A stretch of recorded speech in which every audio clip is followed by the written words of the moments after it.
अगर हम law point of view से बात करते हैं तो मिस्टेक कहाँ तक एक डिफेंस है या भूल कहाँ तक एक डिफेंस हो सकता है या डिफेंस है भी या नहीं।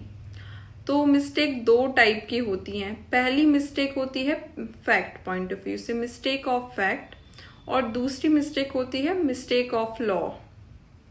ये दो तरह की मिस्टेक होती हैं। तो लॉ में क्या होता है कि मिस्टेक ऑफ फैक्ट से आपको एग्जम्पशन दी जाती है लेकिन मिस्टेक ऑफ लॉ से नहीं दी जाती है। अब ऐसा क्यों होता है, इसके पीछे क्या रीज़न है?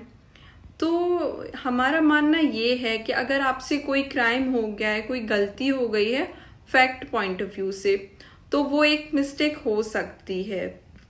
लेकिन अगर आपसे कोई गलती हो गई है लॉ पॉइंट ऑफ व्यू से, तो वो एक मिस्टेक नहीं है और आपको इसके लिए कोई भी डिफेंस अवेलेबल नहीं होगा। ऐसा है क्यों? ऐसा इसलिए क्योंकि ये माना जाता है कि जो भी इंसान जिस भी कंट्री में रह रहा है उसको वहाँ के बेसिक रूल्स, रेगुलेशंस और लॉस पता हैं। तो इसका एक एग्जाम्पल ले लेते हैं। जैसे कि किसी ने किसी का मर्डर कर दिया और कहा कि मुझे इसको नहीं और एक मुर्गी को मारना था। तो ये मिस्टेक ऑफ फैक्ट हो सकता है कि उसको मारना मुर्गी को था और गोली लग गई किसी इंसान को, तो ये मिस्टेक ऑफ फैक्ट हो जाएगा।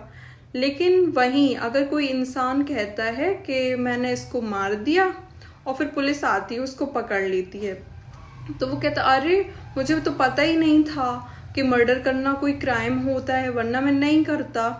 तो अगर आपसे मिस्टेक हो गई है लॉ पॉइंट ऑफ व्यू से, इग्नोरेंस ऑफ लॉ की वजह से, तो वहाँ आपको कोई भी रिलीफ नहीं दी जाएगी।